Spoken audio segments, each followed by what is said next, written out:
विश्वानि देव सवितरदुरितानि परासुव यद्भद्रं तन्न आसुव। ॐ सहना भवतु सहनौ भुनक्तु सह वीर्यं करवावहै तेजस्विनावधीतमस्तु मा विद्विषावहै।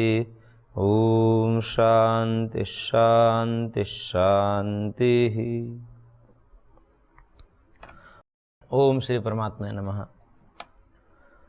हम सांख्य कारिका का अध्ययन कर रहे थे, जिसमें एक महत्वपूर्ण प्रसंग, सांख्य कारिका का सबसे महत्वपूर्ण प्रसंग जो सांख्य कारिका का प्रयोजन है, सांख्य शास्त्र का ही जो पूरा प्रयोजन है तत्व ज्ञान की तरफ, और उस तत्व ज्ञान से कैसे मुक्ति हो और मुक्ति होकर के प्रकृति किस प्रकार से पुरुष से विलग होती है, इसका बड़े ही सुंदर चित्रण के द्वारा कारिकाकार ने कारिका संख्या 61 में कहा कि प्रकृति सुकुमारतरम न किंचित स्थिति में मतिर्भवती। प्रकृति से अधिक सुकुमारतर, शर्मीली और कुछ नहीं है, ऐसा मेरा मानना है। जो कारिकाकार ने कहा कि जो यह समझ कर के कि मैं देखी जा चुकी हूँ, मैं पुरुष के द्वारा देखी जा चुकी हूँ, अर्थात पुरुष मेरे गुण दोष को देख चुका है, ऐसा जान करके पुनर्न दर्शन वैत्य पुरुषस्य, फिर वो दर्शन नहीं देती उसके सामने।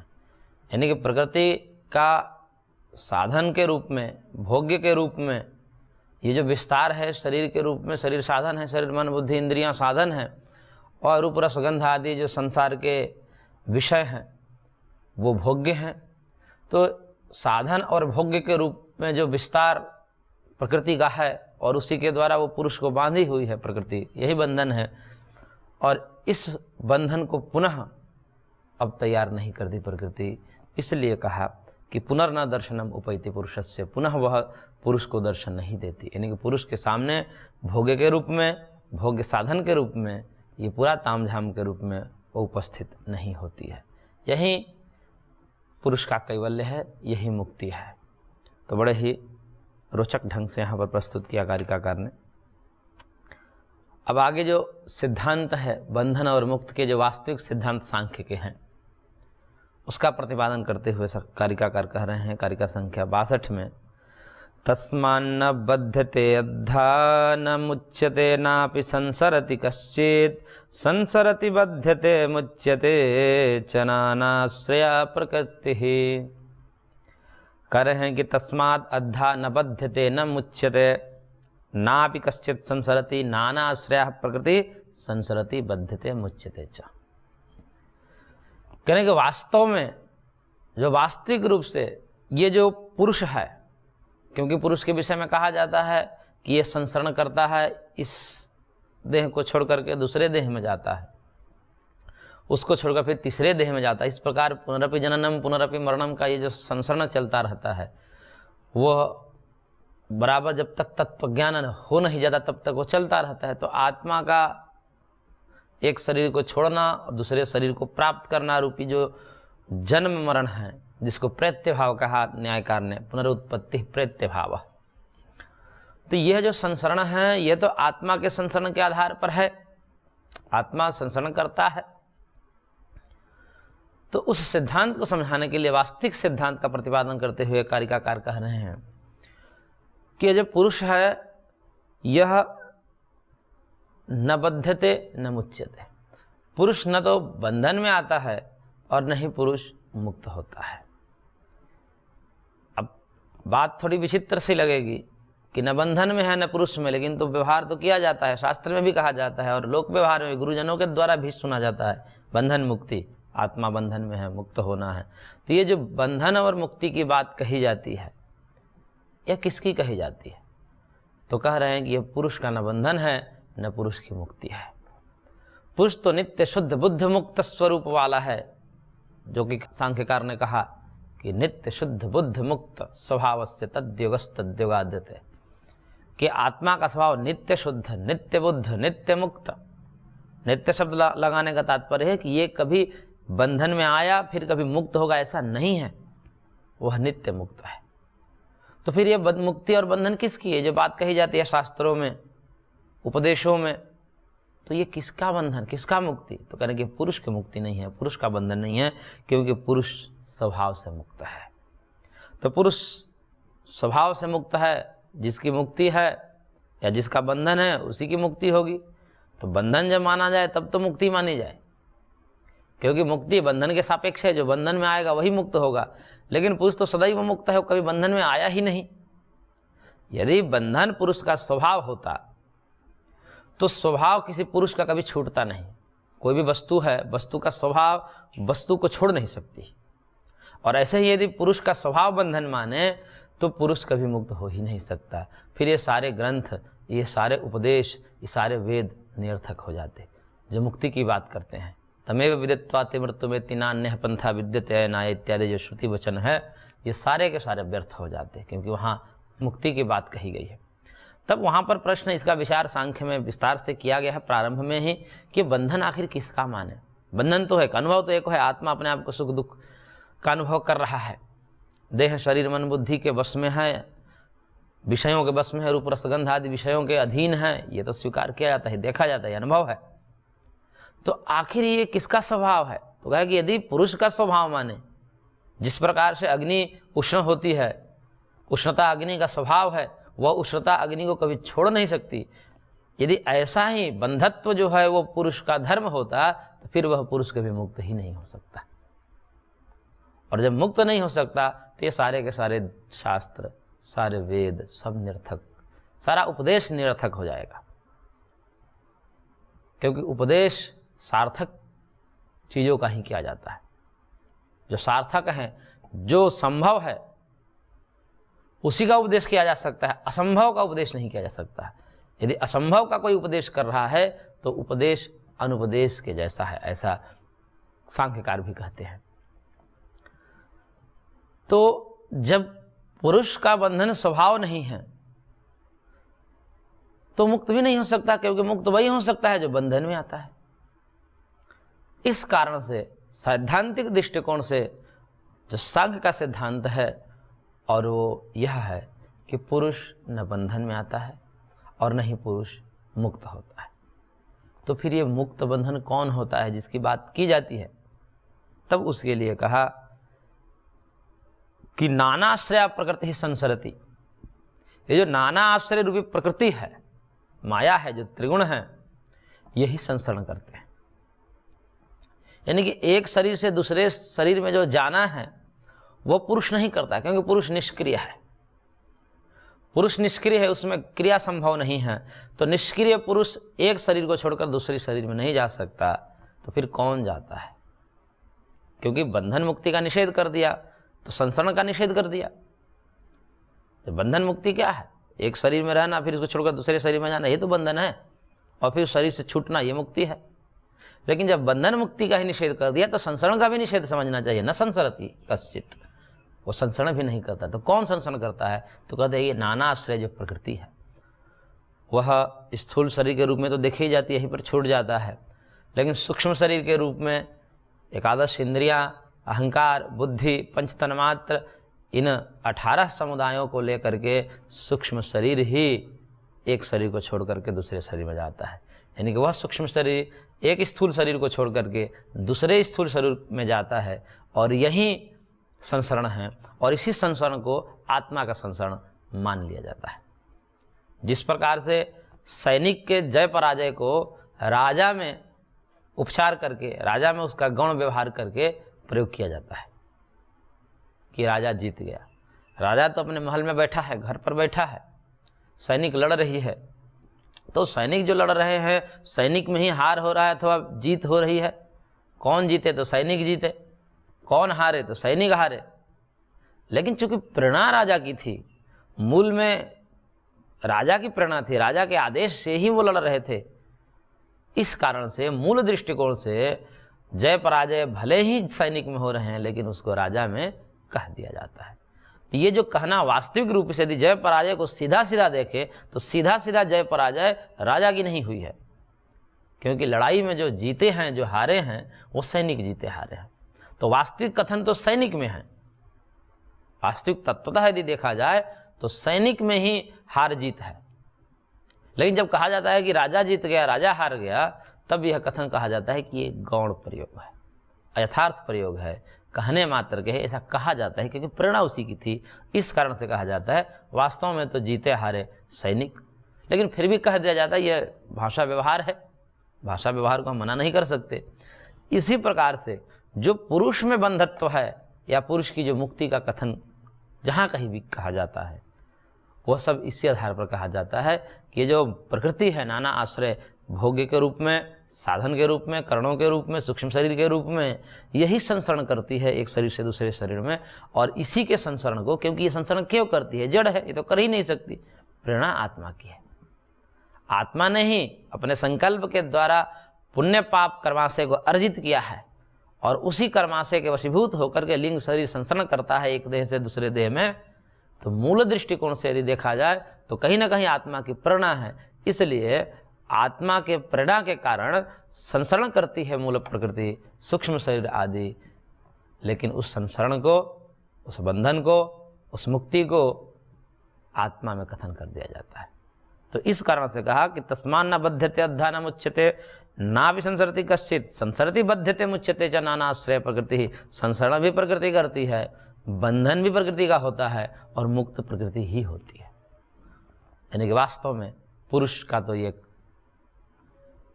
उपचार मात्र है, गौण कथन है, और यथार्थ कहने मात्र का पुरुष बंधन में, वस्तव पुरुष मुक्त ही रहता है और बंधन में अपने आप को प्रकृति डालती है और प्रकृति ही अपने आप को फिर अपना बंधन तोड़ देती है। जब प्रकृति अपना बंधन तोड़ देगी तो स्वतंत्र है। जैसे कहीं भी पिंजड़े में कोई पंछी को हम बंद किए हैं तो पंछी में बंधन स्वाभाविक नहीं है, वो तो मुक्त है, अपने आप में खुला है। बस बंधन जहाँ पर ताला हम लगाते हैं, जब बांधते हैं जिसको टांगते हैं, वो तो पिंजड़ा को टांगते हैं। ऐसा नहीं है कि गांठ हम जो है पक्षी में मार देते हैं, उसके शरीर में ऐसा मोड़ करके गांठ लगा देते हैं, ऐसा नहीं करते। गांठें जो लगती है या जहाँ कहीं ताला लगता है वो पिंजरा में ही लगता है, तो अपने आप को पिंजरा ही बांधता है और पिंजरा के बंध जाने से उनके संपर्क के कारण पंछी भी अपने को बंधन मानता है। लेकिन जैसे ही पिंजरा छूटता है, टूटता है, वो पंछी तो स्वतंत्र था, पहले भी स्वतंत्र था, लेकिन कुछ कारणवशात पिंजरे के कारण उसमें बंधत्व का भ्रम हुआ था। लेकिन जैसे ही पिंजरा टूटता है, खुलता है, वह उड़ जाता है पंछी। उड़ क्यों गया? अब क्यों मुक्त हो गया? क्योंकि मुक्त था, अभी हुआ नहीं। ऐसा नहीं कि बंधन में आता, बंधन में आता तो फिर कैसे मुक्त हो गया? वो मुक्त पहले से था, थोड़ी देर के लिए ऐसा आभास हुआ उसको, प्रकृति के कारण, वो पिंजड़े के कारण हुआ था, इस कारण से वो अपने को बंधन में मान रहा था। ऐसे ही जब तक ये उपाधियां हैं, उपाधियां अर्थात मन बुद्धि शरीर आदि, जब तक ये उपाधियां हैं तब तक जीवात्मा अपने आप को बंधन में मान लेता है कि मैं बंधन हो गया। तो ये जो मान्यता है यह क्षणिक है, तात्कालिक है, वास्तविक नहीं है। वो अभी भी बंधन काल में भी मुक्त ही है, सुख दुख काल में भी वो सुख दुख से रहित ही है, राग द्वेष काल में भी वो राग द्वेष से रहित ही है। और इसी कारण से यदि राग द्वेष से वो रहित नहीं होता तो फिर कभी भी राग द्वेष से रहित नहीं हुआ जा सकता। यदि राग द्वेष जो है आत्मा के स्वभाव होते, काम क्रोध लोभ आदि यदि आत्मा के स्वभाव होते तो ये कभी हटते ही नहीं। लेकिन इसको हम हटा देते हैं तप के द्वारा, ईश्वर भक्ति के द्वारा हम इसको हटा देते हैं। तो इसका मतलब क्या कि वो था ही नहीं, उसका भ्रम था हमको कि हम रागी हैं, हम द्वेषी हैं, हम कामी हैं, हम क्रोधी हैं। न हम रागी हैं, न हम द्वेषी हैं, न हम कामी हैं, न हम क्रोधी हैं। हम नित्य शुद्ध बुद्ध मुक्त हैं, यही वास्तविक स्वरूप है। लेकिन ये मन बुद्धि चित्त आदि का जो पर्दा पड़ गया है आत्मा पर, यही पर्दा जो है उसको भ्रम पैदा कर रहा है कि संभवतः मैं रागी हूँ, द्वेषी हूँ, मोही हूँ, कामी हूँ, क्रोधी हूँ। तो ये सब असत्य है, यथार्थ नहीं है। यथार्थ तो यह है कि ये सब प्रकृति के धर्म हैं, मन बुद्धि आदि के ही धर्म हैं। ये राग द्वेष, ये काम क्रोध, ये किसके धर्म हैं? बुद्धि के धर्म हैं। ये आत्मा को छू नहीं पाते। लेकिन चूंकि संपर्क है, औपाधिक बंधन है, इस कारण से उसको कहना मान लिया जाता है। और मान ले कि मैं तो मुक्त हूँ, मेरे में तो मैं तो कभी रागी था ही नहीं, ये तो मन के विकार थे कभी आए, मैं मन से भिन्न हूँ, मैं कभी राग से युक्त नहीं हो सकता, द्वेष से युक्त नहीं हो सकता। इस प्रकार से वो अपने आप को मान ले तो ये मान्यता ही है। मान्यता से ही बंधन है और मान्यता से ही मुक्ति है। इस संसार मान्यता से ही है। हमने अनादिकाल से ये मान रखा है कि हम शरीर हैं, हम मन हैं, हम बुद्धि हैं। इस प्रकार के मान्यता को ही हम मिथ्या ज्ञान कहते हैं और इसी मिथ्या ज्ञान के कारण संसार होता है, शरीर होता है, बंधन होता है और मान लेता है। सांख्य यही प्रोसेस है, सांख्य की साधना यही है कि ये माने कि मैं शरीर नहीं हूँ, मैं इंद्रियां नहीं हूँ, मैं मन नहीं हूँ, मैं बुद्धि नहीं हूँ। इस प्रकार की मान्यता को लेकर के इसी का अभ्यास किया जाता है। यही इनकी साधना, यही सांख्य साधना है। और ऐसी मान्यता जब एक निरंतरता के साथ चलती है, दीर्घ काल के साथ चलती है, तो वो अपने आप को तत्वतः देख लेता है, अनुभव कर लेता है कि मैं तो अलग हूँ। तो इस प्रकार से प्रकृति ही अपने आप को बंधन में डालती है, प्रकृति ही अपने आप को मुक्त करती है, नाना आश्रय को लेकर के, नाना तामझाम को लेकर के, शरीर के रूप में, मन बुद्धि इंद्रियां के रूप में और ये संसार के रूप में, विषयों के रूप में, रूप रसगंध आदि के रूप में। तो तत्व ये है, सिद्धांत ये है कि आत्मा है जो वह न संसरण करता है, न बंधन में आता है, न मुक्त होता है। संसरण करती है प्रकृति नाना आश्रयों में, बंधन में आती है प्रकृति और मुक्त भी प्रकृति ही होती है। तो इस प्रकार से इस सिद्धांत को और आगे कहते हुए कि भाई किस प्रकार से बंधन और किस, ये जो नाना आश्रय कहा, नाना आश्रय प्रकृति ही, तो ये नाना आश्रय में प्रकृति कैसे अपने आप को बंधन में डालती है और कैसे मुक्त करती है, इसका थोड़ा और विस्तार करते हुए कारिकाकार कह रहे हैं कारिका संख्या 63 में, रूपैः सप्तभिरेव तु बध्नाति आत्मानमात्मना प्रकृतिः सैव च पुरुषार्थं प्रतिविमोच्यते रूपेण। कहने के प्रकृति ही सप्तभी एव रूपैः आत्मना आत्मानं बध्नाति।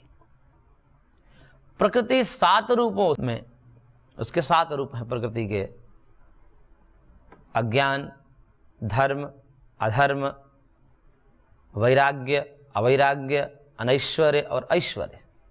ये 7 रूप हैं प्रकृति के। इन 7 रूपों से प्रकृति आत्मना आत्मानं बध्नाति, अपने से अपने को बांधती है। यह विचित्र लीला है प्रकृति की। प्रकृति अपने आप से अपने आप को बांधती है 7 रूपों में, और फिर उसका एक 8वां भी रूप है। ये 7 रूपों से तो बंधन है, इन 7 रूप, ये नाना आश्रय जो कहा है वो नाना आश्रय, ये 7 रूप हैं।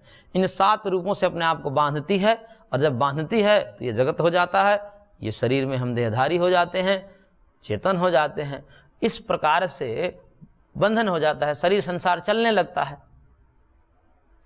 और जब वही प्रकृति एक ज्ञान रूप से मुक्त कर देती है, सांख्य का सूत्र है, सांख्य सूत्र को ही कारिकाबद्ध किया गया है, रूपै सप्तभी आत्मानि बध्नाति कोशकारवत् विमोच्यते तेकेन रूपेण, कि 7 रूपों से प्रकृति अपने आप को बांधती है, जो अज्ञान, धर्म, अधर्म आदि बताए गए हैं, अपने आप को बांधती है और एक रूप से अपने आप को छोड़ देती है, मुक्त कर देती है, जैसे कोशकारवत्।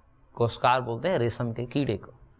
रेशम का कीड़ा जो होता है अपने आप से अपने आप के ऊपर आवरण डाल देता है, और रेशा फेंकता है और फेंक के अपने आप को बंधन में डाल देता है, और बंधन में डाल करके फिर जो परिपक्व हो जाता है उसको लगता है कि अब तैयार हो गया, परिपक्व हो गया अगले जीवन के लिए, तो वह छिद्र के माध्यम से एक जगह छिद्र करता है, वहां से निकल जाता है और फिर उड़ जाता है। तो इस प्रकार से स्वयं ने उसने अपने आप को बांधा और स्वयं ने ही मुक्ति भी कर लिया।